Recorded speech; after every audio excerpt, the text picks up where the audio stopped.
Hi guys, this is Grand J, and welcome to our Goblins vs. Gnomes class card discussion. I'm joined by Mr. Bodes and Gino. This time, we'll be covering Shaman.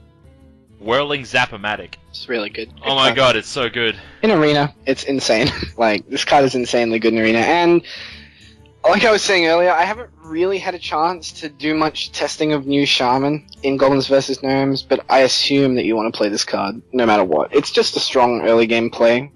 Shaman has a lot of really nice removal of early game creatures, and I think playing this card is an extra sort of mid-rangey way to get rid of cards. Yeah. Yep, I agree with that. And it's like the first Windfury card to not have terrible stats to justify it. Yeah, that's true, actually. Like, every other Windfury card is way below size or something like 1/4. Yeah. Flying machine. 2/3 for 3 mana, that kind of thing, yeah. Yeah. So 3/2 for a 2 cost.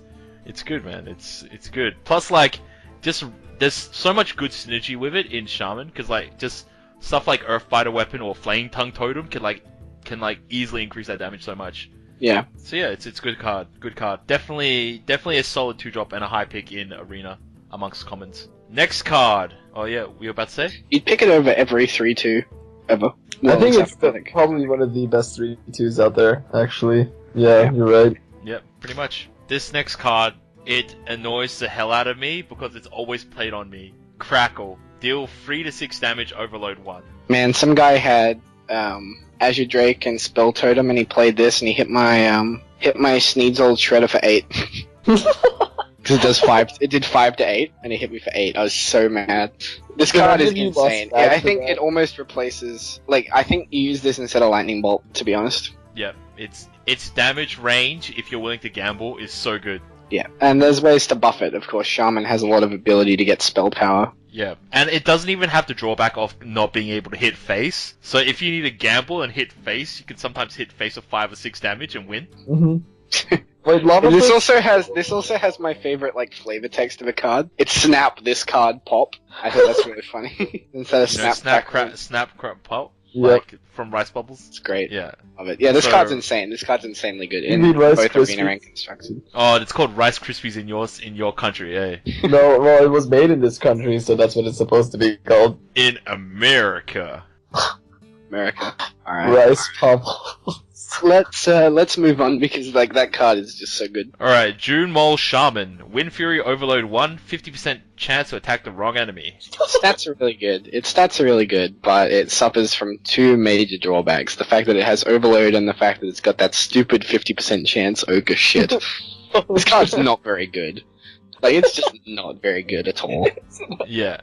Like, they're so funny. Plus- Each class has their own ogre. Plus the worst thing about it is that he attacks twice, so you have to gamble on the 50% chance thing twice a turn. Yeah, exactly. One of the times. You've got a big chance to hit one of the wrong things. Dude, love the job. So funny. And if you random into the wrong thing, on your first attack, then he might just straight up die because he's only 5/4. Yeah. You'd have a much less chance if it was 4/5 Windfury over Windfury. Do you like this one better than the Ogre Ninja? When you roll well, this card is better. When you roll bad, this card's terrible. Because you also have to consider the fact that it overloads you for 1 as well. Yeah. Which hinders your next turn. But it's only overload 1, so turn 4, having 4 mana next turn is not severely bad. True. Yeah. Okay. So, it's also pretty shitty in Arena. It's actually a little better in Arena than it is in Constructed. You would never play that card in Constructed. I don't know if you played Whirling Zap-O-Matic, then coined this guy, and then next turn played Flametongue Totem, you could win. So you did 12. You do 22 damage if you hit face. Holy crap. That's pretty funny. Dust Devil, coin Dust Devil is the best. Oh man. Yeah. Anyway, let's keep going. Power Mace. Power Mace. You have a random friendly mech +2/+2. I like this card actually. Yeah. I haven't found anyone with a shaman mech list, but I think that this card is really strong. You play this and then you play Harvest Golem, and you make your Harvest Golem a 4/5, and that's really good. You play it on a Spider Tank, make the Spider Tank a 4/5, 5/6, that kind of thing. And it's really good. And it's got the nice 3 attack stat. Do a lot of people use this Spider Tank? Yeah. It's pretty good. Cool. It's very strong in mech decks. Cool. Yeah, so Power Mace, very strong card. Good in Arena. Constructed, solid in mech decks. Yeah. Yeah. Vitality Totem. I figured this card would have been way better before Naxxramas, because it kind of dealt with a problem that like Shamans had, in that they bled out a lot, I felt. But I think now it's hard to justify. Shaman had the problem where it would get absolutely dumpstered on by Hunter. Yeah. Just by virtue of being Shaman and having no healing. When Hunter got nerfed repeatedly, Shaman had a slightly easier time dealing with it. It still wasn't easy. I'd consider this card a good one-of, no matter what happens, because Hunter is less popular. Means that this card is less good by virtue of that. However, I don't think that it's bad. I think that it's really good. I don't know. I feel like if they have a creature on the field, you definitely don't want to play it. Well, if you think about it, like if they have a creature on the field, you're restoring 7 health technically, because they have to trade into it. It's not a turn 2 play. It has to be said. It's like Manatide Totem. Yeah. Like you play it behind something else to protect, and usually behind dogs. But you just you lose a card over them. You know, I don't know. It's just I guess Shaman has a lot of ways to gain back card advantage. They've got a lot of ways to draw cards here. True. Not just draw cards, but gain card advantage. So yeah, really the only thing that this thing is really fighting for, I feel, is a slot in your deck. That's also the challenge. But yeah. So the struggle of being a shaman, finding space in your deck. Well, no, it's just like a lot of cards that are not instant ins. They have to justify being good, and this isn't necessary in enough matchups to justify it being straight away. I just feel like Shaman, a lot of the cards are such a must-have, like Lightning Storm. I don't know, Lightning Bolt. Well, now that's replaced with Crackle. There's a crap ton of necessary cards. Yes, there's Spirit Wolves, and there's it's the Fire Elementals. What else? I don't know.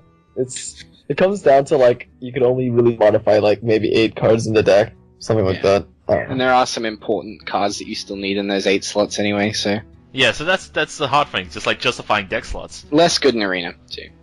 Yeah. Next card, Ancestor's Call. Put a random minion from each player's hand onto the battlefield.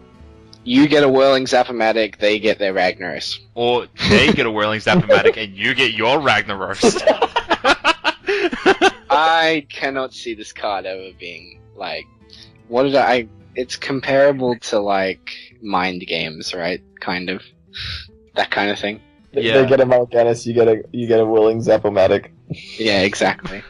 But the big problem with it is that your opponent will be able to attack with their bullshit guy first. So if you both get good dudes, then they'll be able to attack with their good dude way before you can. Yeah, I don't want my opponent getting their 8-mana legendary on turn 4. At all. For free. Yeah, for free. And then they have 5 mana next turn to protect it with Sludge Belcher. Why? No one's ever gonna want to play this card. Yeah, unless unless you could really justify it by guaranteeing you bring out a good legendary because you only got one good card in hand. Yeah. It's so situational. Well, the opponent doesn't have any cards in his hand, you know. Oh, okay. That would be the only time when it'd be good. Yeah. If you only have good cards and your opponent doesn't have jack shit. Sometimes you could really tell what they have in their hand, too. You could tell if they have spells, you could tell if they have creatures. I don't know. I feel like Ancestor's Call, it's a ballsy card, but it sucks, overall. Ballsy. It doesn't give you enough of an advantage to warrant it. Yeah. So, yeah. Siltfin Spirit Walker. So now we have the Murloc cards. This card sucks. Whenever another friendly Murloc dies, draw a card, overload 1. Trade your Murlocs into your opponent's face, not into your opponent's creatures. This card is not good. And overload 1. And overload 1. Yeah, that's stupid. I don't want to trade my Murlocs into anything that's not a taunt. Yeah. But there's so many taunts out there, so I feel like you would always have to deal with it. Are you? I wouldn't. I don't know. I wouldn't put it in. I mean, like, because shamans don't have like the life tap like a warlock does, you know. So like once you like splurge out all your Murlocs, there's nothing you can do. You can't really like. I'd rather play Jeeves. Cycle. I'd rather play Jeeves in this card. Yeah, you're right. I think Jeeves is a better version of this card. But Jeeves isn't a Murloc. Doesn't so matter. He doesn't get the Murloc buffs. So it doesn't matter. Yeah. And at the same time, though, like, you get to draw the cards as your dudes die. So if you send a charged Murloc into their face, it dies. You can draw into another charged Murloc and send him up into the face. Why didn't I think that? It's so good now. This card shit. So good. He's like Cult Master, except only on Murlocs. Cult Master is good. That's actually true. Cult Master is better than this card. Just by the way. No, it's got way more health, though. Doesn't matter. No, dude, this It has has 4 overload. attack. This And has this overload. has You actually would rather that be a 5-2 with Overload 1. You wouldn't want it to be a 2-5. I would play Cult Master and Jeeves before I play this card. No, but they're not Murlocs. There's very little benefit to... Yeah. I don't know. Whatever. So it's not good unless you can prove to us, anyone who's watching this, that it's good. But if you do, please send in a deck list for us, and then we'll see how good it can be. Yeah. Please send us a deck list and your ranking that you are playing the deck at. If it's anything except like, I have 3 wins in a row with my Murloc deck in rank 19. Congratulations. It's so funny. Cult Master's such a good comparison to this card. If your rank is in the single digits and you can win some games with it, we'll give you credit. Yeah. Alright. Otherwise, So- please no. Legendary That's Neptune. too long. Add 4 random Murlocs to your hand, overload free. 7 mana 7/7 is pretty good, if I'm honest. Overload. Like 7 mana 7/11 is fine. However, on turn 8 you only have 5 mana. That's the worst thing about it. The fact that you're overloaded for free. No, Yeah. no, it's so terrible. You play Neptulon, you get 4 random Murlocs, but you get Overload 3, so you can't play all of them next turn. So, yeah, fuck that. Well done repeating what we just said. Oh, okay, my bad. It's But still, you get all of the 4 Murlocs you get are Stifling Spirit Walker. There's the dream where you get like... The dream is you get like 3... the 3 war leaders and then an old Murloc. Yeah. Or you get like But you get like 3 1-drop ones and an old Murloc, and then on turn 8 you play old Murloc, and it's like a 16-4 or something. You get 4 Murloc Tide Colors. It's probably why they made that shitty Murloc Puddle Stomper to like nerf this card, so like not all the Murlocs are good, so you can get random shitty Murlocs. I have to admit, this is a good card to top deck when you guys are both you and your opponent don't have any cards. It is a good top deck, actually. However, This is a good arena card. I give it that. This is a really good. Is it really? Yeah, I think so. I think so. 4 It comes random with Murlocs? It's 4 random Murlocs, and they all synergize with each other. Yeah, you don't even have to draft Murlocs. That's You fair just enough, actually. have it. This Alright, this yeah, card pretty could good. win the game by itself if you think about it. Like in an arena, though. Yeah, I agree. it's just the whole overload thing is kind of delays you spewing out all Such your. Let's anti-synergy talk about to Murlocs for effect. like 8 hours. Alright. Well, Shaman, yeah, whatever. I don't know what happened to Shaman. I mean, there's like the only good cards were Link, Zapomatic, Crackle. That is kind of depressing. No, Power Mace is good. Oh yeah, I guess. Thanks for watching, guys. Click on one of the links to check out our other class card discussions. Also, check out our website at www.thetavern.net.au. Thanks a lot, and I'll catch you guys later.